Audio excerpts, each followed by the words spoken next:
What's up, UBC fans and YouTube fans? This is D-Pad Gamer, one of the analysts for the UBC Draft Season 3, and I am here with, go ahead and introduce yourself. Hey everyone, I'm Marcos, but my YouTube is the Head Honchkro. It's just a slight variation of my usual intro. It's a little weird. Not a problem. I appreciate you taking the time to get this interview done. No, it was, summer, so.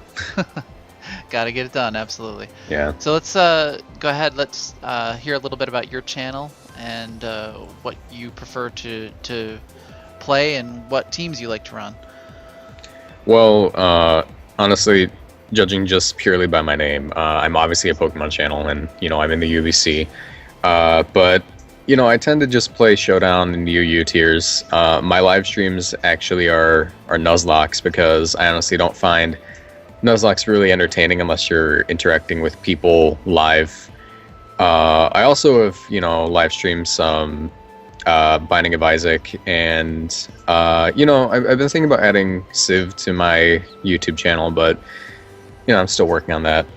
Other things I like to do, I make music. I have, like, one song on my YouTube channel, though. It's called Vaporeon Wave. It's kind of a parody of Vaporwave and how much I hate it.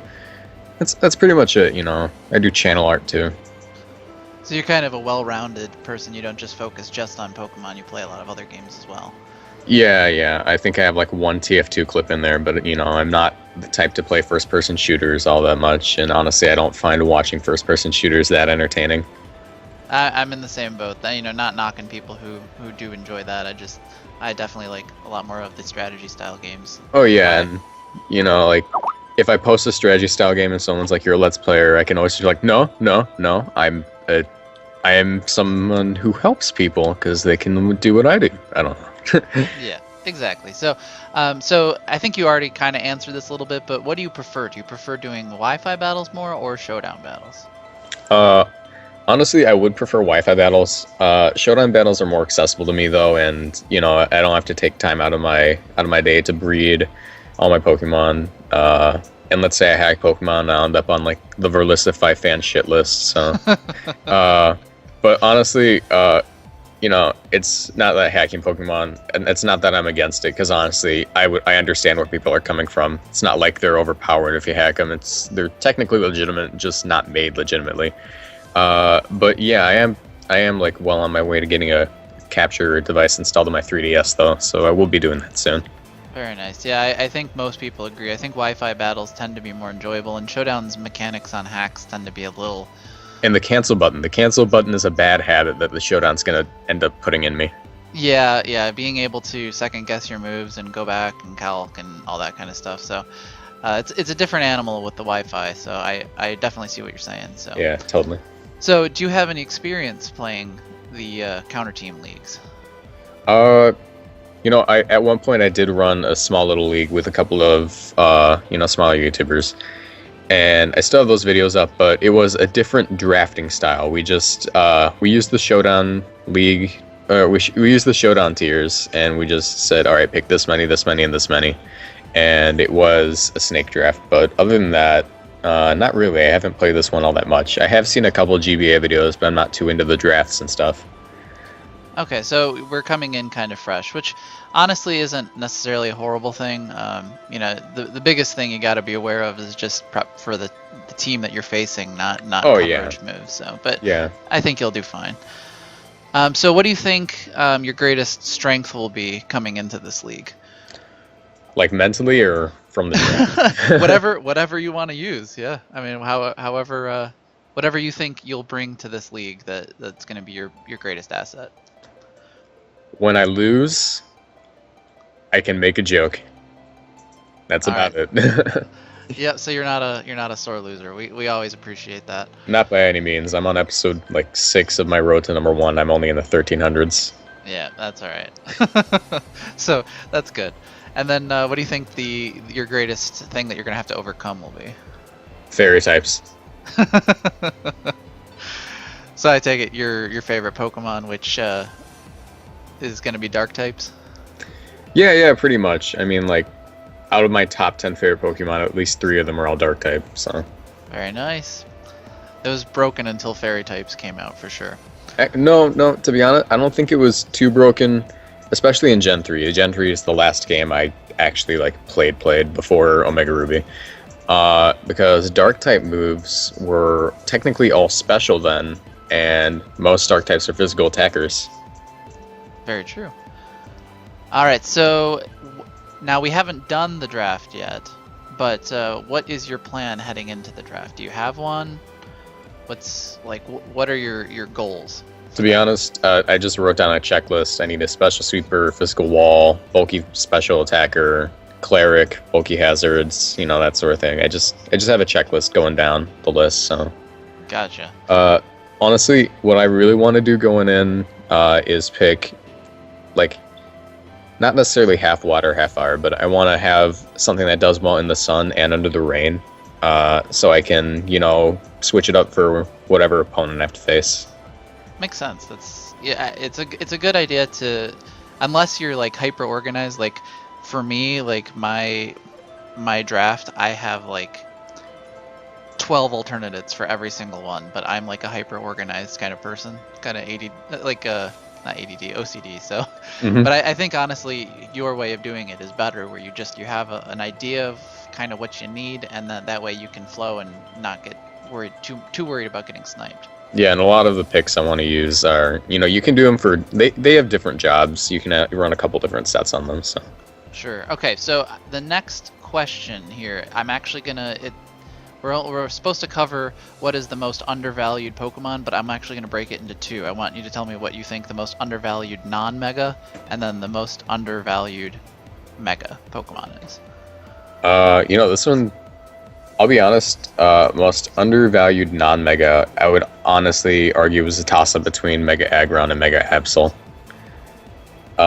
Especially in the singles format, because to be honest, Mega Absol in the doubles format is kind of disgustingly bad, but in the singles format you can switch in on a fortress, get up a fortress or anything that's meant to be supportive, a cleric, something that'll toxic, anything that's stall.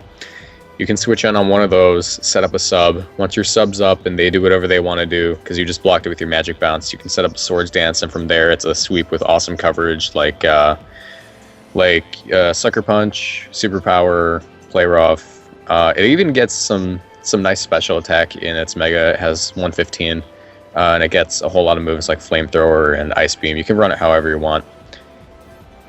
With Mega Aggron, though, it's a bit of the opposite. It's so bulky, it pairs up well with pretty much any cleric. I tend to run it with an Almamola, but I do like to run it with a Florges every once in a while, because its ability filter is really, really great, and if you can get a light screen up, that thing's pretty much unstoppable, because it has 140 attack and heavy slam, Jesus.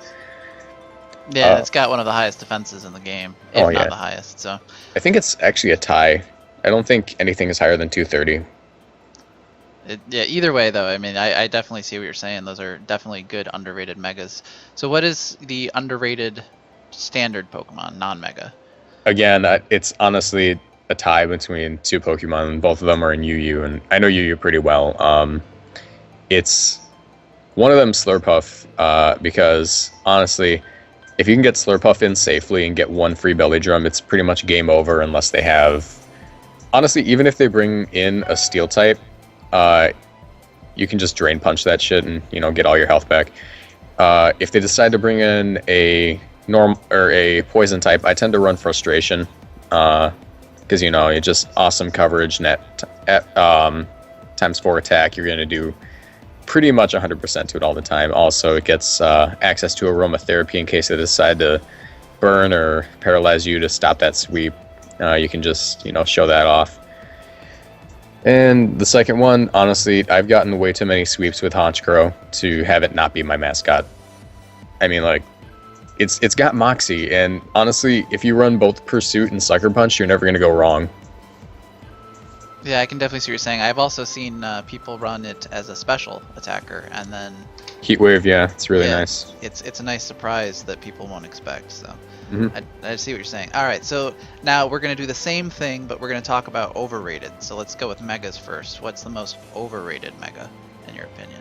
Let me think. In my opinion, the most overrated Mega that is legal, I'm not going to go into Mega Salamence or Mega Kangaskhan. Yeah, we're speaking about OBC. Yeah. Here, so. Yeah. Honestly, Mega Gardevoir. All right. Yeah, that thing doesn't live a single Steel type move. Honestly, like its special defense is great, but its physical defense is lacking to the point where, honestly, Mega Aggron one-shots it. Regular Aggron one-shots it. Jirachi's Iron Head does well over 70%. It's just... The reason people run it is because Pixelate, that's pretty much its only use. And with decent speed, it does really well, but if you just send out a Scizor, you're perfectly fine. That's probably the first time I've ever heard someone say Mega Gardevoir. I like the different take. Alright, and then let's go to overrated standard Pokemon. Overrated standard Pokemon, honestly, Landorus. I don't complain about Landorus Therian, mostly because, you know, Ice. If you're not running Ice Beam on your team, you're doing it wrong. If you're not running Scald on your team, you're doing it wrong. I know it can be kind of annoying with U-Turn and Stealth Rocks, but I think with my experience with it, it's not overpowered, it's just way over-centralized. It's not to the point where it's broken, it's just way too reliable. So yeah, I hear what you're saying. And I understand why people use it. It's more just, you don't have to use it. There are so many other options. All right, I definitely appreciate what you're saying. I can definitely see that. I think Landorus is one of those Pokemon where it depends on the team you build around. Because if it's your main mon, then you can really get screwed pretty quickly. Oh yeah. So, all right. So I know you haven't had a lot of time to look at the people that are coming into this league here, but is there anyone that you're fearing facing or you're not looking forward to having to play? Honestly, it's gonna be a toss-up between Adam and Jack, because, you know, I see Adam, he's the guy who runs the league. He knows the format best, I would assume. And if I'm not wrong, he was last year's runner-up, right? I think so. Yeah, he was. Not last year, last season. Yeah, he was definitely in the postseason. So. Yeah, and the reason I'm scared to face Jack is for two reasons. First reason is because he always does well. Every league I've ever seen him compete in, he always gets at least like top 5. Second reason is I'm gonna have to start censoring my Showdown chat. Nah. Alright, so who are you looking forward to facing? Who are the people that either you think you'll have a great match with or that you'll just sweep? Honestly, at the same time, me fearing facing Jack, I want to face Jack because it's always a blast, you know, just recording anything with him. He's kind of cool, dude. And second to that, I don't know this guy very well, but Turkey, he seems pretty chill. You know, we talk a little bit in the UBC chat, but you know, I don't really know anyone all that well in this format, so. Yeah, I hear what you're saying. All right, so now it's kind of a loaded question here, but the last question is, who do you think will be the UBC champ for season 3? Honestly, no idea. Who won the last season? If I'm not wrong, that was, you know, I can't remember. I watched the recap and I can't remember. I'm just gonna go with Jack. Off the top of my head either, so. I'm gonna go with Jack. If he didn't win last year and he's the guy who runs the format, I think he deserves to win it. Gotcha. Yeah. All right. Well, thank you very much for taking the time out to get this interview done, and we look forward to seeing your matches coming up. Yeah. Thanks for having me. All right. No problem.